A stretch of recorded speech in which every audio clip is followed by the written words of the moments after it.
noite, sejam bem-vindos a mais uma noite de estudo da Fraternidade Oficina do Amor. Nosso tema hoje é sobre o suicídio, está no Livro dos Espíritos, quarta parte, das Esperanças e Consolações, capítulo 1, Desgostos da Vida e Suicídio. É o tema que nós vamos estudar hoje juntos. As questões vai das 943 a 957, para você aí acompanhar conosco, se quiser, pegando o seu Livro dos Espíritos. Vamos então dar início, fazer a nossa prece inicial e logo em seguida vamos dar início ao estudo.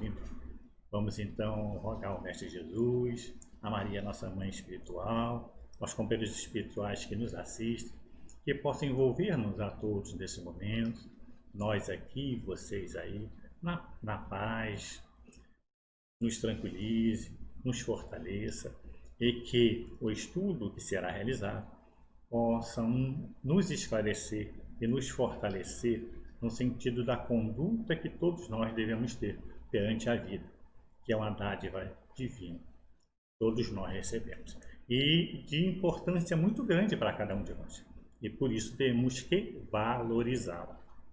Esteja conosco, Jesus, esteja conosco, companheiros espirituais. Graças a Deus. Vamos então, antes de começarmos, já que nosso tema é justamente desgosto da vida e suicídio, lá na questão 943 a 957, eu peguei na internet um pequeno histórico interessante, né? Para que a gente possa entender.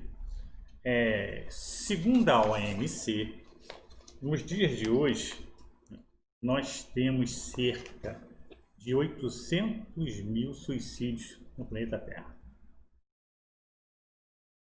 Suicídios que foram efetivados, ocorreram realmente. E existe também um número que pode ser superior a esse de tentativas que não tiveram sucesso. Então, nós estamos vendo em que a situação que é pessoas, espíritos reencarnados como nós, evidentemente nós sabemos que nem todos têm esses conhecimentos, né, que a doutrina espírita nos traz, mas espíritos reencarnados, que os esforços que são feitos no mundo espiritual para que nós possamos ter um corpo físico e aqui vir, são muito grandes. Eu me lembro do Divaldo Pereira Franco falando recentemente o seguinte: aproveita a existência corporal porque está muito difícil para reencarnar. A fila no plano espiritual está muito grande. Então aproveita, como foi dito, né? Agora é o melhor momento. Nós vamos verificar aqui que Allan Kardec tratou desse assunto. E esse histórico que nós vamos fazer, que nós lemos lá, consultando na internet, o suicídio é um termo nascido na Inglaterra no século XVII, entre 1680 e 1720. Existiam pessoas que tiravam sua vida, há bastante tempo. Explodiu o número de suicídios na aristocracia. Olha só, interessante. E nós vamos ver isso aqui posteriormente. O que vem a ser essa aristocracia? É a organização sociopolítica baseada em privilégio de uma classe social formada por nobres. Interessante. Pessoas que estão saciadas materialmente e de uma série de outras coisas que elas têm. E implodiu nessa aristocracia britânica o número de suicídios. E vamos ver mais o que ele diz aqui. O suicídio filosoficamente justificado era um ato refinado. Eu fiquei impressionado. Ato refinado. O suicídio era nobre ou pela espada ou pela pistola. Nessa época, no século XVII. Por exemplo, se a pessoa tirasse a sua vida por circunstâncias várias que nós vamos ver aqui, e fosse por enforcamento, não era refinado. Não mereceria respeito. Interessante, né? E nós sabemos que esse suicídio, quer dizer, retirarmos a nossa própria vida, ele traz consequências, e que nós vamos ver no estudo, que Allan Kardec faz as perguntas aos espíritos e eles nos respondem, criam consequências sérias individualmente e a outras, porque nós vamos ver também que muitos suicídios são provocados ou por outros indivíduos que fazem com que a pessoa se suicida, ou até por governos. Então é interessante, né? Nós vamos ver. Aí vamos ver quem é o culpado realmente. Evidentemente, vamos verificar também que o suicídio ele tem a sua culpa, mas ela pode ser atenuada de acordo com as intenções. O que levou ele a esse ato extremo que nós vamos ver aqui? Então ele diz, até a década de 1820, o debate sobre suicídio era dominado pela moral. Aqui inicia-se a medicalização. O suicídio deixou de ser visto como uma revolta contra Deus, mas continha um ato ameaçador para a sociedade. Olha só, mudou o foco. A psiquiatria começa a tomar conta do suicídio no final do século XVIII. Então, nós vamos ver aí, né, esse aspecto. É um pequeno histórico que nós pegamos na internet. E nós vamos verificar que o suicídio é um fato social que ocorre com maior ou menor intensidade em todos os países e afeta indivíduos de todas as regiões, culturas, religiões, gerações, gênero, raça e classe. Ninguém está isento. Tanto que nós vimos lá que a aristocracia do século XVII implodiu entre eles. E eram pessoas privilegiadas. Por que se suicidavam? Interessante. E mais um dado interessante, que a Organização Mundial de Saúde, ela tenta traçar uma meta, um objetivo, no sentido de diminuir esse número de suicídios no planeta. Então ela trata uma meta de 10 anos. Vamos diminuir, por exemplo, 10%, 5%. Ela faz isso. Então, ela orienta os países membros a criar leis, legislar leis, criar instituições que possam atender essas pessoas que estão com essa problemática e de tirar a própria vida. O Brasil, segundo a OMC, isso em dados de 2013, tá, gente? Se eu não me engano aqui, o Brasil é o 8º dentre os países com o maior número de suicídios. O primeiro da América Latina, ele está atrás da Índia, da China, Estados Unidos, Rússia, Japão, Coreia do Sul e Paquistão. E eu achei uma coisa interessante, Índia, China, Japão e Coreia do Sul, eles têm na sua cultura a reencarnação. Eu não sei como está hoje, mas pelo histórico que nós sabemos, esses países trazem a ideia da vida após a morte, como nós espíritas entendemos. E eles estão, no Brasil é o 8º, com essa situação alarmante. O Brasil, segundo esses dados de 2013, se eu não me engano, o estado brasileiro em que a taxa é maior, ele fica no Rio, em Santa Catarina, deixa eu ver. O Rio Grande do Sul tem a maior taxa e o Rio de Janeiro tem a menor. Interessante, eu trouxe esses dados para que a gente possa verificar que é uma questão importante e que todos nós devemos fazer os esforços no sentido de cooperar de forma a evitar que as pessoas cheguem a esse extremo. Por quê? Porque nós vamos verificar que a doutrina espírita, ela nos traz luzes para essa problemática. Aí eu vou pegar lá no Evangelho segundo o Espiritismo. O Espiritismo é a ciência nova, lá no capítulo 1º, item 5, né? O Espiritismo é a ciência nova que vem revelar aos homens, por meio de provas irrecusáveis, a existência e a natureza do mundo espiritual. E as suas relações com o mundo corpóreo. E nós lembramos que o mundo espiritual é o mundo primário, é o primeiro. E o material que nós estamos nesse momento, encarnados, é secundário. poderia até deixar de existir. São informações que os espíritos nos dão.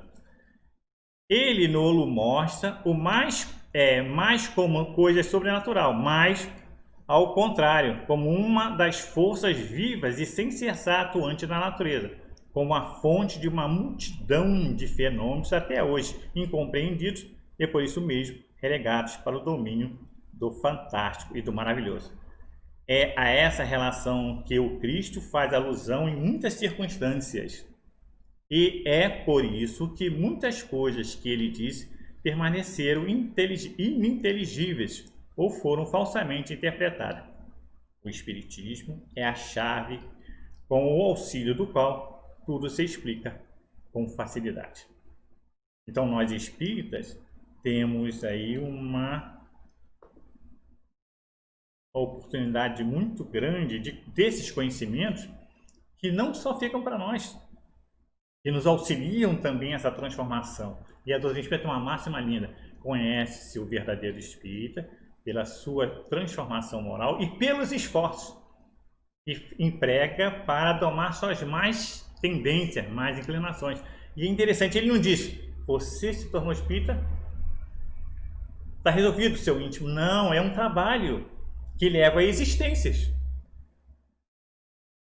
E nós, na atual existência, como diz, a atual existência é uma grande oportunidade. E conhecendo a doutrina espírita, nós temos uma alavanca que vai fazer com que nós possamos crescer mais ainda, evitar o mal e fazer o bem, não só a nós, como a outrens, aos outros. Essas são as circunstâncias que todos nós estamos aprendendo.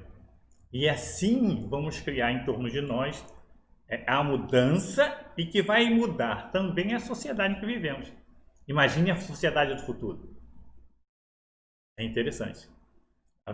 Então vamos ao estudo aqui, lá na questão, começando na questão 943, que diz o seguinte: Allan Kardec pergunta aos espíritos, dentro do desgosto da vida e suicídio, que esse desgosto da vida, naturalmente, para muitos espíritos, não todos, que todos têm desgostos, pode levá-lo a cometer esse ato.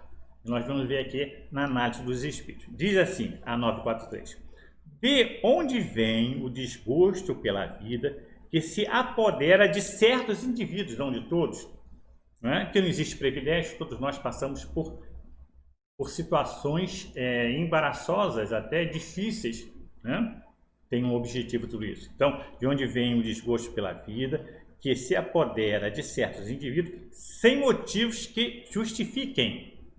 Os espíritos respondem: efeito da ociosidade, da falta de fé e muitas vezes da saciedade. Aí vamos aqui, eu anotei alguns aspectos aqui interessantes para a gente meditar em torno disso. A ociosidade. A ociosidade o que é? É inatividade, preguiça, indolência, moleza. Isso é ociosidade, que nós vamos ver que é diferente de repouso. Existe uma lei moral que nós já estudamos, passamos aqui na terceira parte, está lá a lei do trabalho, em que deixa bem claro que o trabalho, sendo uma lei natural, é uma forma de nós, espíritos, na sua jornada evolutiva, desenvolver as nossas faculdades. Nós vemos o avanço tecnológico que nós temos hoje. Nós estamos vendo aqui, diante de um avanço tecnológico que nós estamos tendo hoje. Isso é fruto de um trabalho que vem a longo tempo. Se formos ver o histórico do trabalho, a ponto de chegarmos a um celular que temos hoje, a um tablet ou a um computador portátil, então nós vamos ver as pessoas que descobriram lá, o matemático, o físico, cada um deu uma contribuição para chegarmos aonde nós estamos. Então, isso é resultado de trabalho. Eu não me esqueço de Santos Dumont, né, que para nós, né, existe uma disputa aí daqueles irmãos estadunidenses, Santos Dumont, e, né, os franceses, o pessoal de latinos, né, eles têm essa com relação a Santos Dumont como o pai da aviação, o criador do avião. E aquele pessoal lá que é da Inglaterra, daquela área, sabe, eles têm a concepção que foram eles, né, os dois irmãos estadunidenses, os Mons e White, né, eu estava tentando lembrar, que foram eles. Não importa, os dois estavam a caminho e os dois fizeram os contributos, os três fizeram os contributos. Mas, quando nós vamos verificar o histórico de Santos Dumont, ele já vinha em existências anteriores fazendo pesquisa. Numa existência ele foi um tal personagem que gostava de balões, voava em balões. Então ele vinha em existência fazendo esse trabalho de aquisição dessas novas tecnologias para chegar ao avião que nós temos hoje. O avião que antes a gente não imaginaria que ele subiria vertical, é mais um ato de aviões de caça militares, mas já tem projeto para que aviões comerciais de carga façam esse movimento, não precise deslocar numa pista 1000 metros, ele levante de onde ele está. Então olha só, isso tudo é o trabalho. Houve esforço, desgaste. Então, essa ociosidade, ela leva o espírito a uma situação de perigo. Então, ó, inatividade, preguiça, indolência, difere de repouso. O repouso está dentro da natureza. Aquele que trabalha, né, que o nosso corpo físico ele tem necessidade de repouso para se recompor. Então, não podemos confundir a ociosidade com o repouso. O repouso também está na lei da natureza e nós necessitamos dele. E a outra, né, que ele anotou aqui, falta de fé. Aí a gente vai lá no Evangelho segundo o Espiritismo, no capítulo 19, a fé transporta montanhas. No item 12, a fé divina e a fé humana. E está lá, no homem a fé é sentimento inato de seu destino futuro. Quando o homem perde isso. Então nós trazemos todos nós dentro de nós. Existe um futuro. Ora, quando ele perde isso, o desgosto, a melancolia, ele começa, por quê? Por que eu vou fazer isso? Por que me importar? Então, é a falta de fé, porque essa é uma ideia inata que nós trazemos. E também é a consciência que ele tem das faculdades imensas depositadas em germe no seu íntimo, a princípio em estado latente. Por que estado latente? Porque ele tem que desenvolver essas faculdades. Como citei aqui Santos Dumont e tantos outros que estão desenvolvendo, e nós mesmos. Por exemplo, quando nós preparamos um estudo desse, e tem pessoas, diríamos até muito bem mais qualificadas, mas nos esforços que nós fazemos para tentar passar a mensagem mais precisa possível, inclusive são dados que nem são nossos, nós estamos repetindo hoje. Todos aqueles que quiserem pesquisar, vai encontrá-lo também, tá? E há um esforço da nossa parte, e há uma aquisição, não só intelectual, mas uma aquisição também que faz com que nós façamos uma reflexão íntima e trabalhemos nosso íntimo para nos melhorar. Então essa falta de fé nós estamos vendo aí. E depois tem a saciedade. Aí vem, muitas vezes da saciedade, que leva ao desgosto. Aí o que é a saciedade? É o estado de uma pessoa completamente saciada. Satisfação completa. Era o caso daquela aristocracia britânica no século XVII. Eles eram saciados, não existiam mais preocupação. Então ficava uma vida sem ideal. Chegava a uma outra palavra, o tédio. E o tédio é perigoso. O tédio, indiferença causada por se ter satisfeito plenamente uma necessidade ou um desejo. Esse é o tédio. Eles se achavam saciados, eles vão chegar. Então, a questão do tédio. Então, nós estamos vendo aí que esses três aspectos são responsáveis para que as pessoas acabem chegando a um ponto tal que pode prejudicar o seu interesse pela vida. Nós vimos aí os números que a Organização Mundial de Saúde, a OMS, nos dá das preocupações dele, que se tornou um problema de calamidade pública. As preocupações dele em que possamos trabalhar para amenizar, diminuir e um dia extinguir, né? Aí continua nessa questão 943. Para aquele que exerce suas faculdades com um fim útil, e de acordo com suas aptidões naturais, o trabalho nada tem de árduo e a vida escoa com mais rapidez. A gente fala assim, o tempo está passando rápido, já conta, hoje já é dia 15, vocês estamos na metade do mês, o que? Falta um dia para terminar o mês? Por quê? Nós estamos ocupados. Com trabalho material, com trabalho espiritual, que nós também temos que fazer, sim, para aquelas aquisições, que nós vamos levar também o conhecimento intelectual que nós realizamos, mas o conhecimento espiritual, o desenvolvimento dos sentimentos, das virtudes, esses nós também vamos ter que levar. Estamos aqui para trabalhar essas duas, chamam de asas, né? As duas asas. Estamos aqui para isso. Alguns trabalham alguns trabalham mais uma do que a outra, alguns trabalham as duas, mas estamos aqui, tá? Então ele deixa bem claro aqui. Então, suportar as suas vicissitudes. E essas vicissitudes, gente, vicissitudes da vida, todos têm.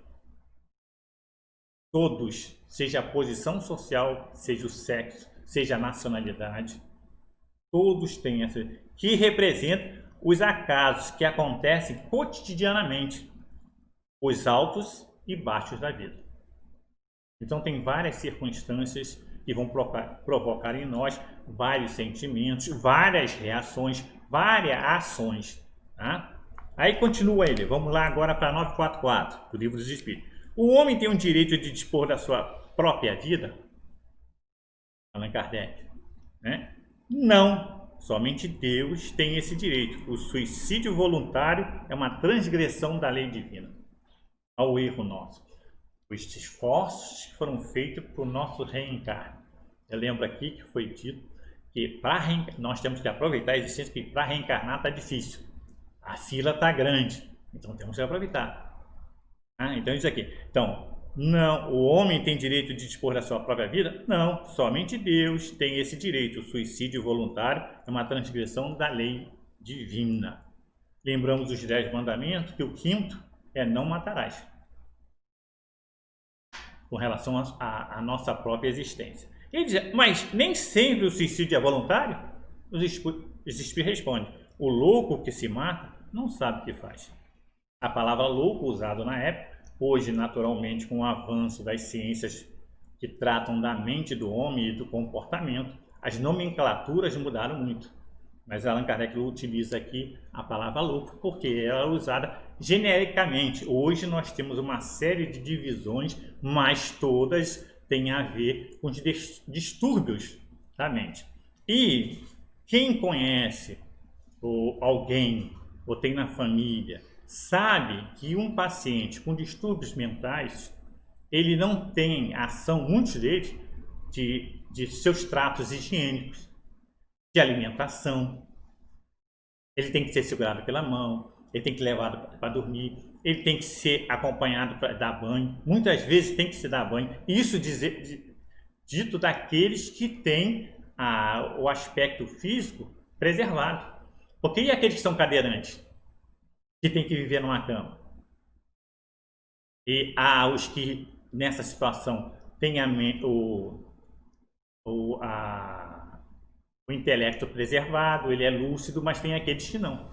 Ainda tem isso. Então esses, poxa, eles não podem ser acusados de um suicídio voluntário.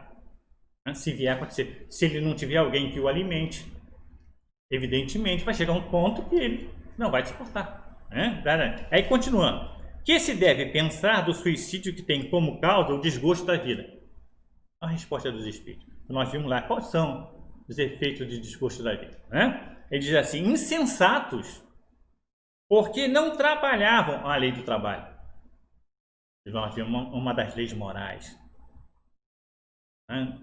Que é um dever do espírito para desenvolver todo o seu potencial, suas faculdades, né? Ele é insensatos, porque não trabalhavam. A existência não lhe teria sido pesada. Tá? Então nós estamos vendo aí a necessidade da ação da nossa parte. Cada um de nós podemos nos auxiliar mutuamente, mas cada um de nós tem que fazer sua parte para desenvolver essas faculdades que são inerentes a nós. Você pode orientar. Nós não orientamos aqui como nós fomos orientados, somos até orientados hoje, mas nós não temos que orientar aqueles que são sob a nossa responsabilidade, sejam filhos ou outros, não temos, com relação a estudar, a seguir determinados caminhos, né? Naturalmente nós sabemos uma escolha dele, mas é orientar nesse sentido. É como seu filho, eu não quero estudar. Ué, não é assim. Você precisa estudar. Porque é estudando que você vai verificar as suas aptidões que você queira, e também que você vai tomar gosto. Eu não esqueço quando eu entrei na doutrina espírita. Coincidiu, eu estava terminando a faculdade. É uma ideia interessante. Eu achava que quando terminava a faculdade eu não precisava estudar mais. Mentira. Olha a nossa ilusão. Eu estava com 23 ou 22, não me lembro agora. Ou mais, poder. Eu falei, poder. Mas não. Hoje, a gente vai falar, se você for procurar um emprego, você tem um nível de administração de empresa. Aí eles vão perguntar, você só tem... E os cursos? E os aperfeiçoamentos? Então, até profissionalmente, nós temos que nos aperfeiçoar. Quem manuseia essa tecnologia que nós estamos usando, eles têm que estar constantemente, porque há mudanças. Então, olha só, há o básico, mas há mudanças para melhor. Então, quando adentrei, aí coincidiu que eu estava adentrando na doutrina espírita e verifiquei lá que não podia parar de estudar. Então, temos que o estudo é importante. E você vai tomar gosto. É gostoso saber. É gostoso entender, tá? Então, olha só, né? Nós temos que tomar cuidado com relação a esse aspecto, ó, que se deve pensar do suicídio que tem como causa o desgosto da vida. Insensatos, os espíritos falam. Temos que valorizar a vida. Ela é um bem precioso para todos nós.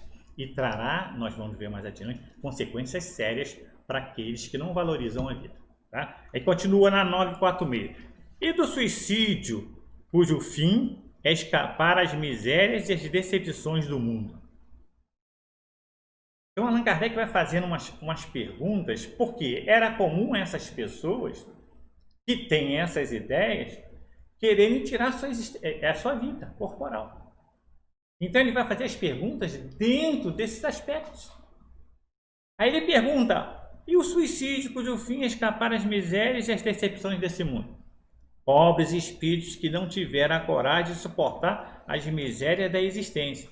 Deus ajuda os que sofrem, e não os que têm força, os que não têm força e nem coragem. As tribulações da vida são provas ou expiações. Felizes os que as suportam sem se queixar, porque serão recompensados. Olha só. Então nós temos que fazer os esforços para superar. Eu tenho na internet, eu não vou citar o nome, parece que nem pode, né? A gente ficar citando o nome dos programas, essa coisa. Mas eu achei interessante. Nós, quando a gente pensa na Idade Média, viver na Idade Média não devia ser fácil. Aí tem um programa que fala assim, como era viver na Idade Média? Como eram as mulheres? Como era a saúde? Aí eu achei interessante, eu não vi ainda, porque eu não queria lembrar da Idade Média, que foi a idade que nós chamamos da Idade da Escuridão, das Trevas. Ora, não devia ser fácil. Temos problemas sociais sérios hoje? Temos que resolver? Temos. mas devia ser muito. A vida de uma pessoa, um homem de 40 anos, já devia ser velho. Na Idade Média, ou menos. E não se devia viver muito. Pestes, pragas, guerras, invasões. Não devia se viver muito. Devia ser muito difícil. Hoje não. 60, 70, 80 anos. Então nós estamos vivendo aí. Então, imagine as misérias e as decepções na Idade Média. Temos as hoje? Temos. Graves? Sim. Mas elas são colocadas a nós numa circunstância com uma lei de causa e efeito, muitas vezes para corrigirmos de um passado em que nós não soubemos ter disciplina e a nossa conduta foi contrária ao amor a Deus e ao amor ao próximo. Então há necessidade de corrigir. O mundo, o planeta Terra, e nós sabemos que os mundos têm uma escala, são 5. O planeta Terra ainda está na segunda. Primitivo é a primeira, prova de expiação é a segunda. E em transição para a terceira, que é a regeneração. Tem mais 2. A escala dos mundos está no Evangelho, segundo o Espiritismo. E a escala espírita para os espíritos na sua caminhada evolutiva. Então, o que caracteriza um planeta de prova de expiação são espíritos da terceira ordem. Espíritos imperfeitos, inferiores, imperfeitos. Então, nossas tribulações, essas provas, são necessárias para que a gente possa desenvolver nosso potencial. Mas muitas delas são causadas por nós mesmos, justamente porque transgredimos as leis divinas. Então, os cuidados que nós devemos ter. Então, não justifica o suicídio, tirar a nossa vida por causa disso. Aí vem a 946, aqueles que levaram o infeliz a esse ato desesperado sofrerão as devidas consequências? Sim, é o Espírito responde. Então, uma pessoa se suicida e ela não é a grande responsável, ela é levada para outra pessoa. Ele diz assim, a deles responderão como por um assassínio. Então, planos econômicos, decepções várias. Uma pessoa, às vezes, decepciona a outra. Às vezes, uma questão afetiva leva alguns espíritos a essa situação. Mas nós sabemos que tudo isso depende da intenção. Tá? Não justifica. Eu não vou poder justificar no plano espiritual. Fulano me decepcionou e por isso eu tenho minha vida. O plano econômico. Sim, filho. Isso não justifica. Você cometeu uma transgressão da lei divina. Você vai ter atenuante. E aquele que levou a isso vão responder. Por exemplo, o plano econômico é danado para fazer esses países. O Brasil passou por isso. Eu passei uma fase de desemprego há 20 e poucos anos passados e nós verificamos que naquele período houve muitos suicídios. Recentemente, os Estados Unidos passou um problema econômico sério. E nós estávamos lendo uma reportagem e eles disseram que o aumento do suicídio, por causa dessa situação econômica, que muita gente perdeu suas casas, suas propriedades, eu esqueci o termo que eles usaram lá para esse mecanismo, que acabou se alastrando pelo mundo inteiro. Então, esses planos econômicos, o homem que está lá em cima, ele reajusta as coisas, mas ele esquece de uma série de coisas em volta dele, de pessoas que acabam sofrendo essa pressão. E justifica-se a sua saída do mundo material através do suicídio por isso, mas não justifica perante a lei divina. Mas eu, se sou responsável por isso, o livro Céu e Inferno conta um fato de um relacionamento, eram namorados e noivaram. E ela rompeu, está lá um caso de suicídio, os casos de suicídio no livro Céu e Inferno, na parte dos exemplos. E ele quis se reconciliar. Então ele foi lá na casa dela, bateu na porta, conversou, aí ela abriu a porta, conversou com ela. E ela, não aceito, não quero retornar. Eles estavam, se eu não me engano, para casar, mas ela rompeu. Ela fecha a porta. Quando ela fecha a porta, ela escuta um barulho caindo.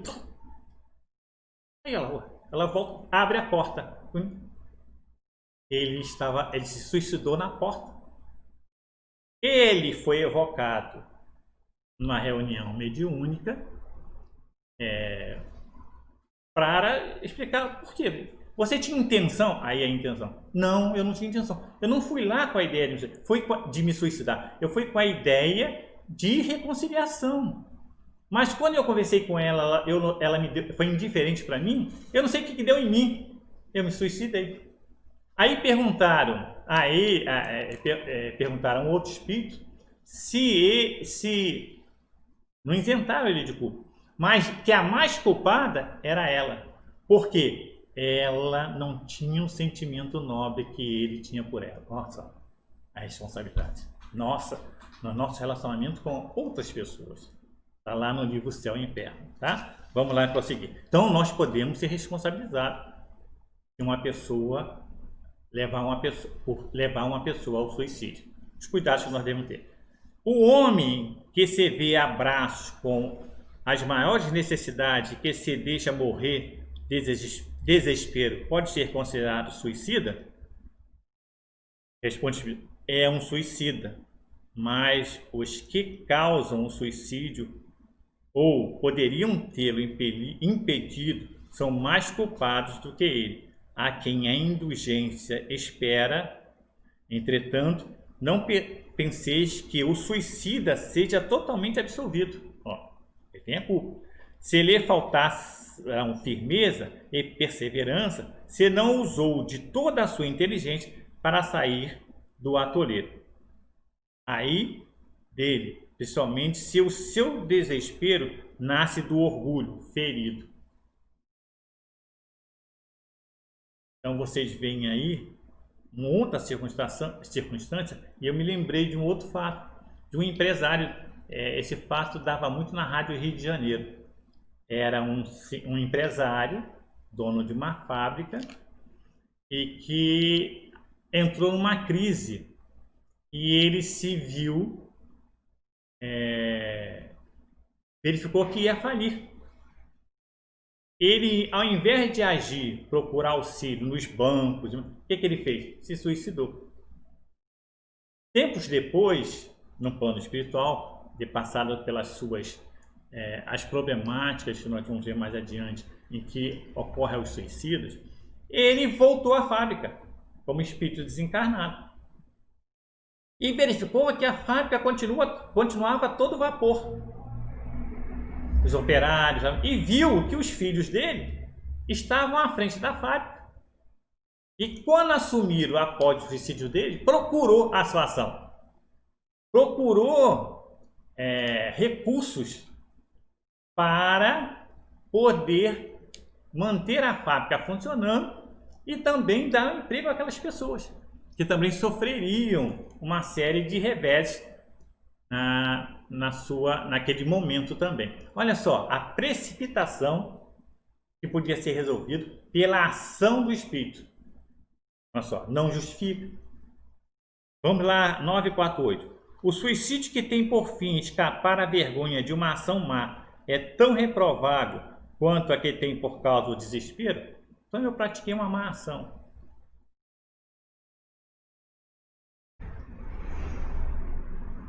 Eu vou fazer uma outra má ação, tirar minha vida por causa disso, por questões de vergonha? Olha só o que os espíritos respondem. Allan Kardec: o suicídio não apaga a falta. Não. Ao contrário, em vez de uma, haverá duas. Quando se teve a coragem de praticar o mal, é preciso tê-la também para sofrer as consequências. E nós sabemos, né, que nós colhemos aquilo que plantamos. Naturalmente, o mal vai repercutir um resultado mal para nós. E o bem vai repercutir um resultado bom. Então, tem que assumir as consequências daquele ato dele.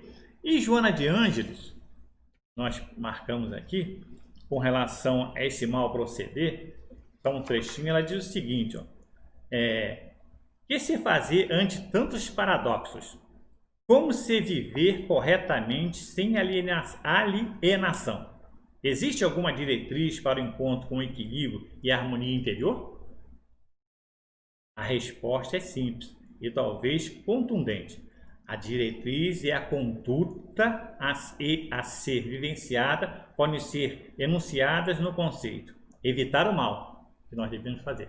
E nós temos conhecimentos hoje, não falamos não só nós que temos, somos espíritos, mas todo cristão tem, e mesmo aqueles que não são cristãos têm conhecimentos para que possamos evitar o mal, de prejudicar a outro. Então ele diz assim, evitar-se o mal, ou dele libertar-se, caso já se lhe encontre instalado. Olha só. E não é ter vergonha, não é tirar a vida por causa disso, porque os espíritos deixaram bem claro aqui, né?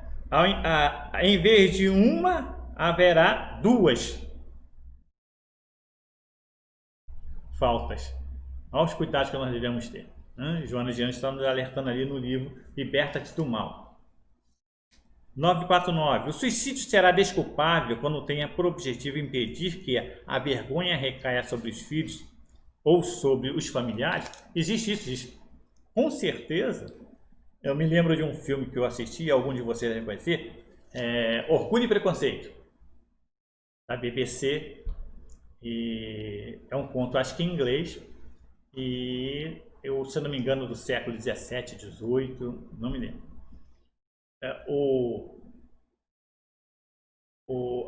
O pai de família, ele era, acho que um contador, ele pertencia à classe média da época, tinha, se não me engano, 7 filhas. 7 filhas. Haja dote naquela época. 7 filhas, tá? E uma das filhas dele, nós estamos falando isso aqui, lembramos desse fato, uma das filhas dele acabou fugindo com um oficial do exército. É um problema muito sério. Isso dá o preconceito da época com relação a isso, para a família, uma problemática. Ora, eles entraram em contato, conseguiram localizá-la, já que ela tinha fugido, e ela era uma das caçulas, ou a caçula, se eu não me engano, e ela conseguiram localizá-la, conversaram com ele e falou, você tem que casar com ela, você tirou ela de casa, as ideias que tinham na época. Ele falou, eu não, só caso se me derem tanto. Era um oficial do exército britânico ele. E se ele não desse o pai, sabe o que aconteceria? Era um contador, um homem que gostava de livros, um intelectual, ficava lendo na casa o dia inteiro. O outro era um militar, ágil com as armas, com a espada, não era revólver na época, eu esqueci o nome mas matava através de um projétil metálico, né? A pistola da época. Esse tipo de comportamento, se ele não tinha o dote para dar o que o oficial pediu, ele teria que fazer um duelo com ele. O que aconteceria? Com certeza o intelectual ia morrer. Aos preconceitos da época, graças a Deus, a grande maioria desses preconceitos fala. Então, o suicídio será desculpável quando tenha por objetivo impedir que a vergonha recaia sobre os filhos ou sobre a família, que era uma vergonha muito grande para toda a família. E com certeza na época teve pais de família ou mãe que se suicidaram por causa disso, criando um embaraço muito maior para a família. Aí responde: aquele que assim procede não age bem, embora acredite fazê-lo. Ele não age bem, embora acredite fazê-lo. E Deus lhe levará em conta esse gesto, mas é uma expiação que o suicida se impõe a si mesmo. A intenção lhe atenua a falta, mas nem por isso deixa de haver uma falta. Olha só, interessante. É um crime. Pode ter até atenuantes, e tem, está mostrando os espíritos aqui, mas não vai ser justificado. Então, esqueça o suicídio, nem pense nisso. Vamos em frente, vamos prosseguir. Porque todos nós somos falíveis. Vamos cair em algumas vezes, mas temos o quê? Que levantar e seguir em frente. Porque nós vimos aqui já no estudo. É isso que Deus e Jesus espera de cada um de nós. Ter essa força moral, tá? Aí vamos lá 950. Que pensar daquele que... Então são as várias desculpas que nós arrumamos para deixar o mundo, né?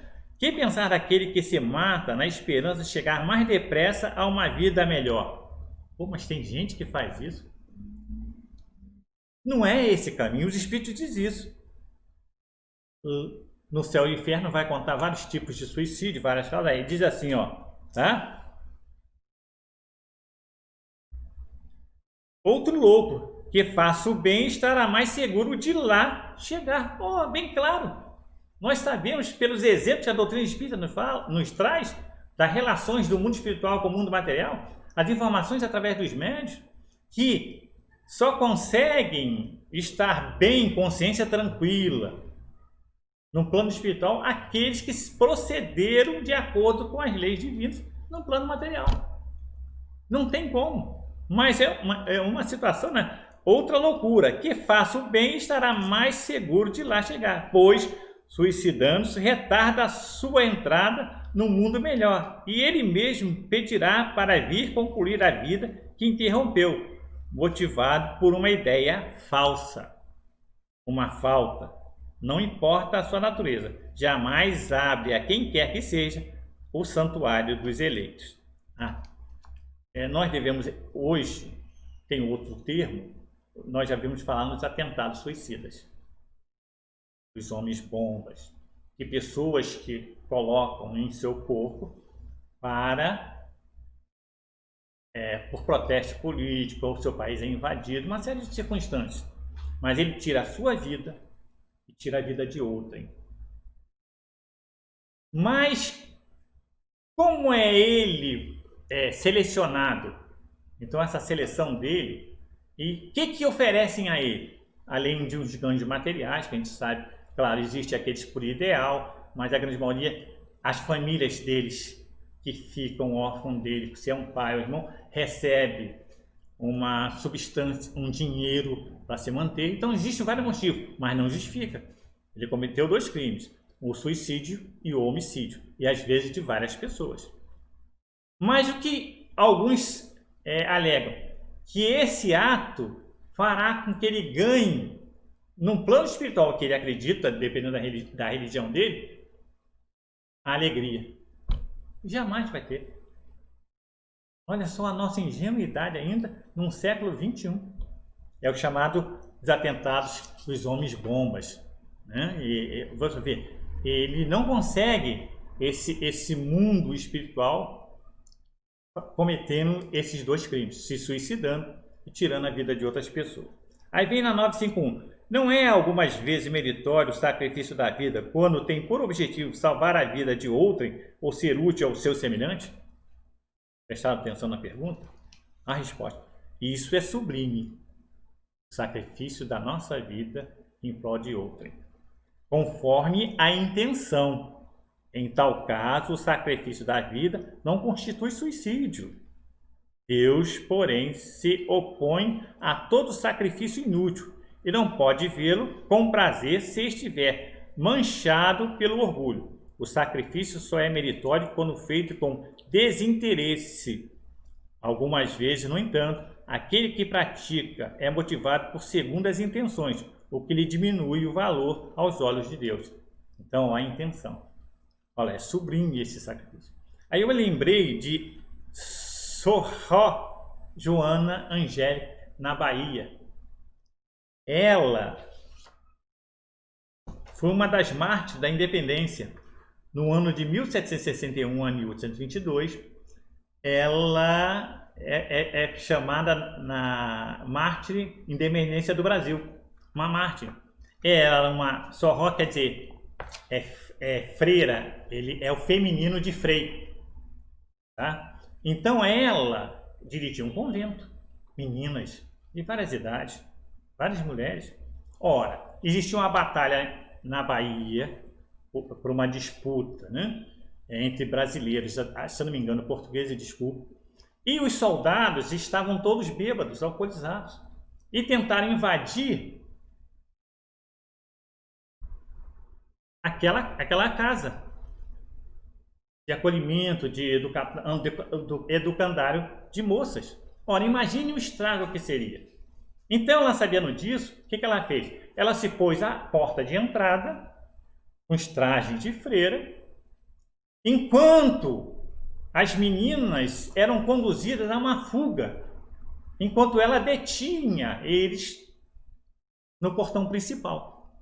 Eu acredito que ela não esperava ser morta, mas a cidade estava polvorosa em uma guerra, uma luta armada de dois grupos, um interesses nacionais e outros de interesses de Portugal da época, né? Já passou isso, né? Somos todos irmãos, né?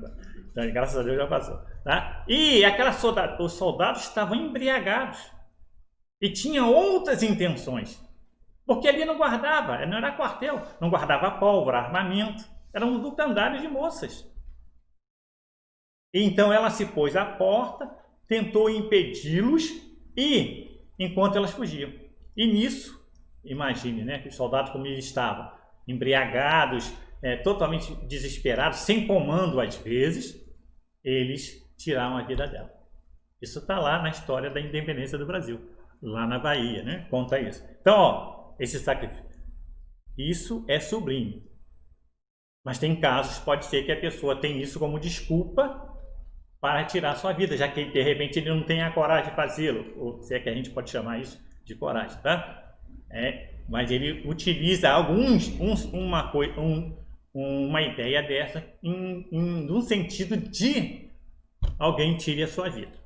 Tá? Então nós estamos vendo. Na 952, comete suicídio o homem que parece vítima do abuso de paixões que ele sabia que iria apressar o seu fim, mas às quais não lhe foi possível resistir, porque o hábito as transformou em verdadeiras necessidades físicas.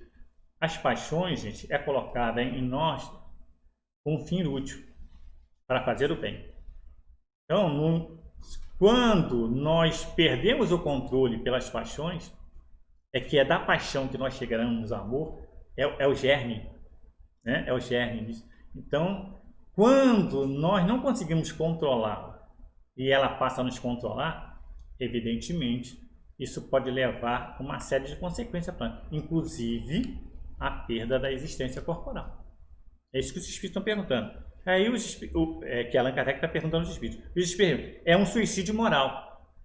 Não compreendeis que, nesse caso, o homem é duplamente culpado? Há nele falta de coragem, bestialidade e, além disso, esquecimento de Deus. Lembremos de André Luiz no nosso lar. Quando ele chegou na enfermaria do nosso lar, vindo das zonas umbralinas, quando sobre Lísias estava atendendo, ele chegou o médico para diagnosticar. Ele tinha no filme a gente vê um certo buraco no estômago, né? Ele morreu durante uma cirurgia, desencarnou durante uma cirurgia. E o médico examinou e disse: suicídio indireto. Como? Eu lutei bravamente, os médicos tentaram me salvar, como eu sou suicida? Mas pelos maus hábitos que ele tinha quando encarnado. Esses maus hábitos, né, que ele tinha, que levou, e tem maus hábitos que muitas vezes nós temos. Pode ser de alimentação, pode ser de outros tipos qualquer, mas existem maus hábitos e que levam-nos a essa situação de perder a existência corporal. Como André Luiz, o médico foi bem claro, ele levou um susto, ele ficou indignado, ouvindo no plano espiritual, na enfermaria, esse médico falando suicídio indireto, pelos atos que ele tinha. Nós conhecemos uma história real, quando nós fomos trabalhar na empresa que nós estamos até hoje, é uma área de saúde, né? E, ora, de saúde, a gente imagina assim, que todos nós devemos conhecer o que é bom pra gente ou não. Mas nem pessoas têm certos hábitos. Eu não vou falar qual o hábito, mas existia um colega nosso, a seção que a gente trabalha tinha duas portas. Uma porta lá e uma porta que estava aberta. E as pessoas, ao invés de ir para o corredor que era mais longo, o que fazia? Todo mundo passava ali entre nós nas mesas. Não tinha ninguém, nunca reclamava. Um dia que mudou a chefia, eles fecharam uma das portas, evitou isso. E ele passava todo dia lá para ir do ambulatório, atendia os pacientes, e ele falava assim, comentavam ele pelo hábito que ele tinha. E ele então chegou assim no ombro desse amigo dele, que era administrativo, e falou assim, você sabe que você vai morrer? Não, eu sei. Disso que eu estou usando, desse hábito que eu tenho. Olha só a responsabilidade. Ela é maior. Que a próxima pergunta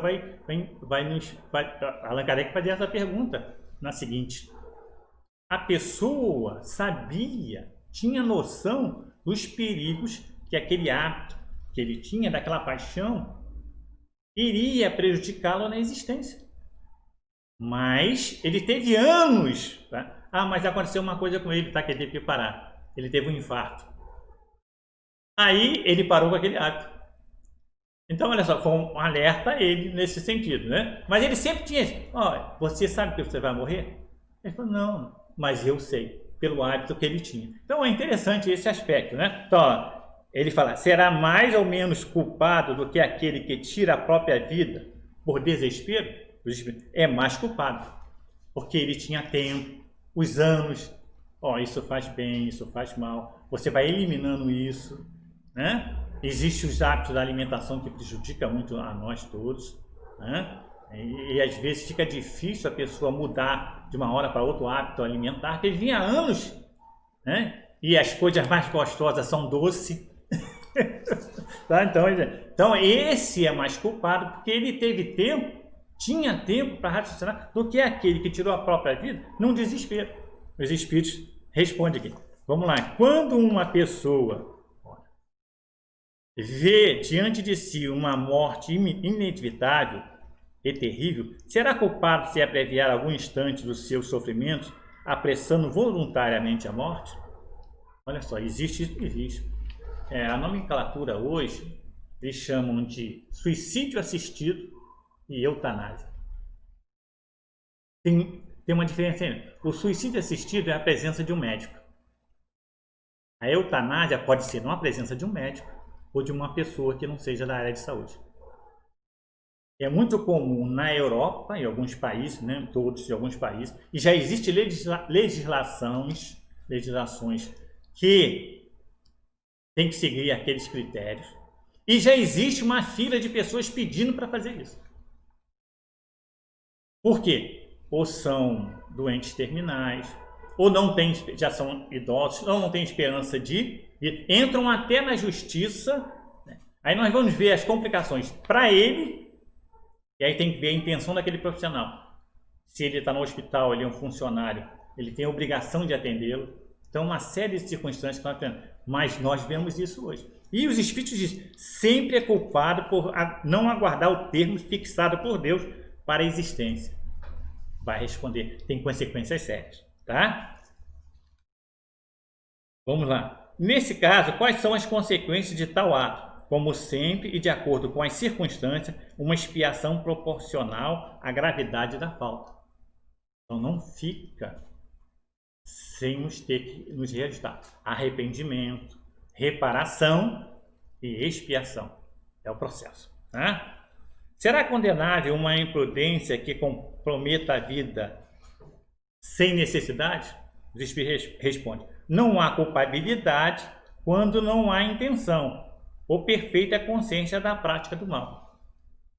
Eu me lembro de um caso que nós vimos uma vez de 3 rapazes que foram num lago. Aí aquele lance que você sobe numa árvore que está sobre o lago e pula. O primeiro que pulou, ele não viram, eles não examinaram, tinha uma pedra. Ele bateu a cabeça, ficou tetraplégico. Deu uma trabalheira para a família, uma coisa. Ele não tinha intenção. Ele não tinha intenção. Aconteceu. Então é que a culpabilidade quando não há culpabilidade quando não há intenção ou perfeita consciência da prática do mal.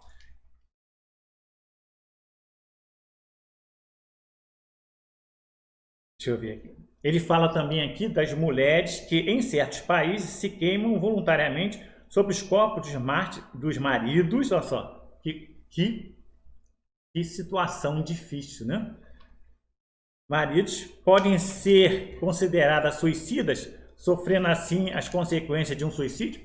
É da cultura, dos preconceitos daquela região. Existem regiões ainda que são assim. Por exemplo, se eu disser para vocês que ainda existem mulheres no planeta que são mortas a pedrada por adultério, existe. Se você for na internet e perguntar, existem 3 países que fazem isso ainda. É incrível. Século 21.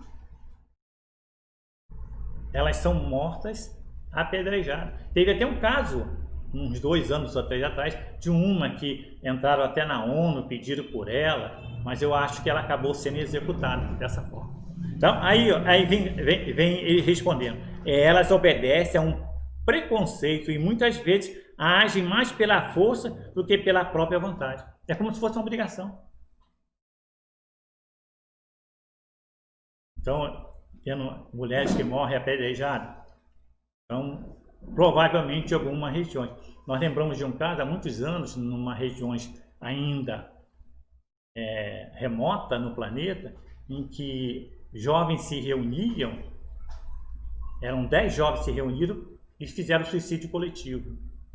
Por quê?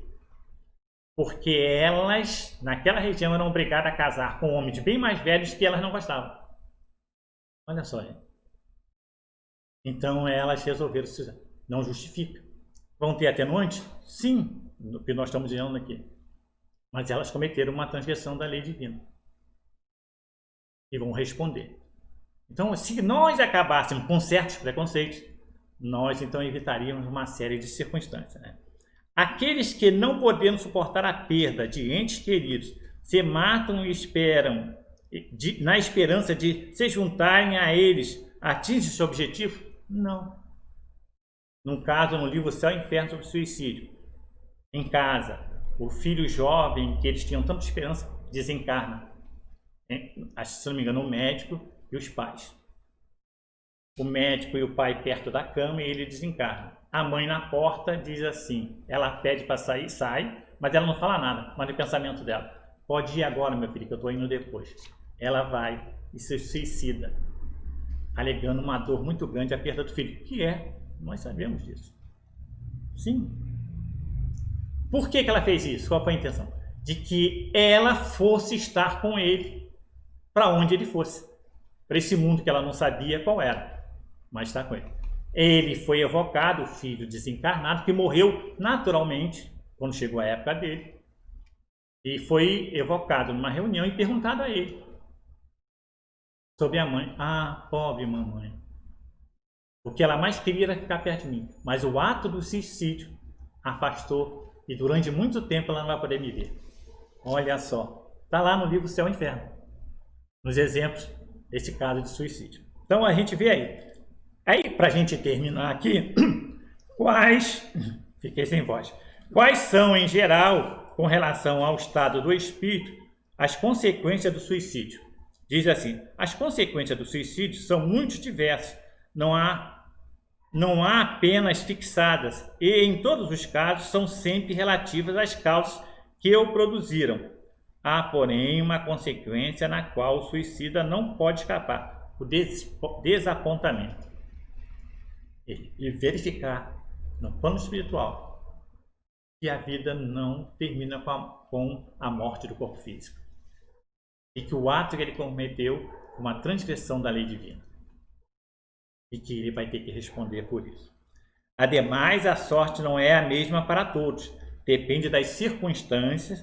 Algumas expiam as suas faltas imediatamente, outra em nova existência, que será pior do que aquela cujo curso interromper. Tá? Nós só vamos... não tem aqui. Esse aqui eu preciso ler. Ao espiritismo... está reservado ao espiritismo demonstrar pelos exemplos dos que sucumbiram que o suicídio não é uma falta apenas por constituir infração de uma lei moral, consideração de pouco peso para certos indivíduos, mas um ato estúpido, isso o Espírito está falando, pois que nada ganha quem o pratica. Antes, é o contrário, que se dá. Não é pela teoria que o Espiritismo nos ensina isso, mas pelos fatos que ele nos põe sobre as vistas. Como nós lemos no início do Evangelho segundo o Espiritismo, nós verificamos lá o quê?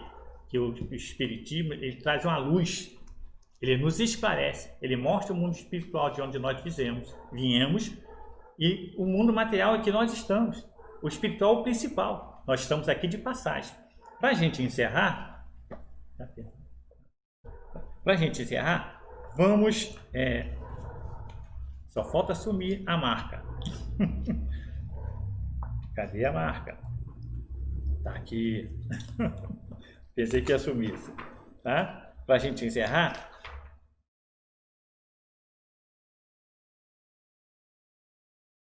nós vamos ler desse livro Liberta-te do Mal, de Valdo Pereira Franco e Joana de Anjos, desafios existenciais.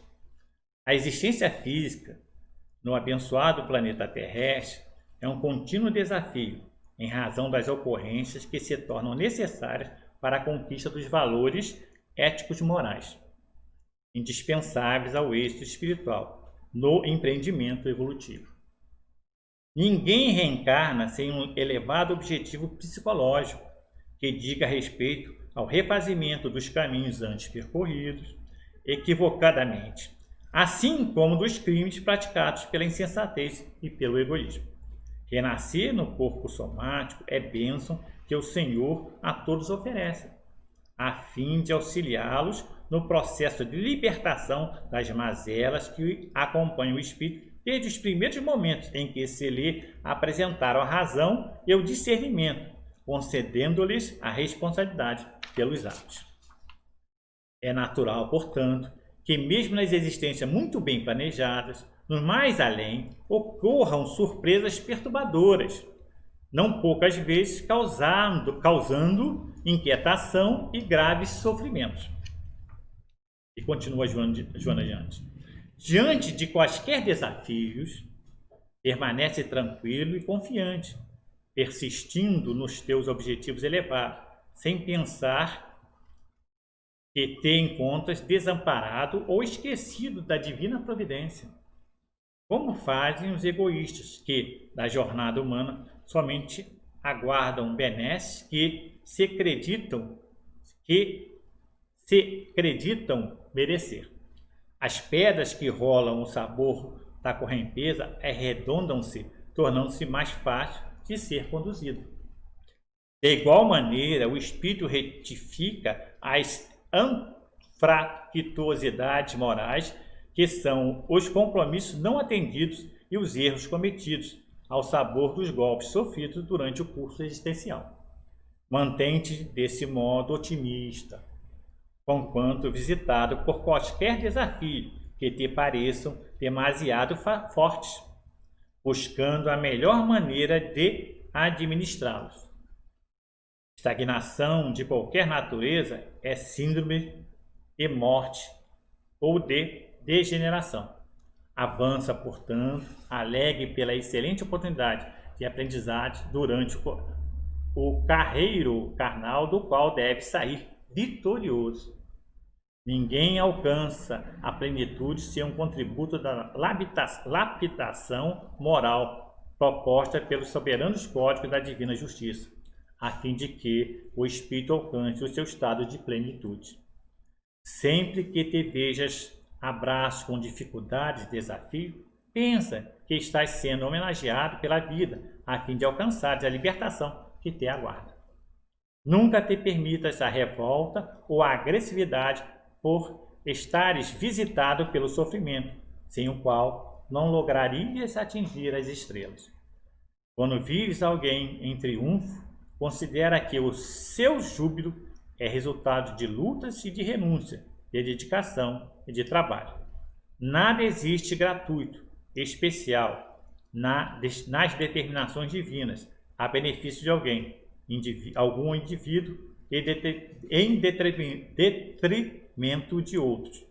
Todos os espíritos passam pelo mesmo cadinho purificador, exceto Jesus, que antes de sermos o que estamos, já era nosso guia e modelo.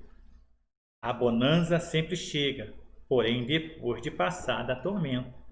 De igual maneira, ocorrem as conquistas do ser humano, entre umas e outras tempestades, que são os desafios de toda ordem, propiciatórios ao seu desenvolvimento.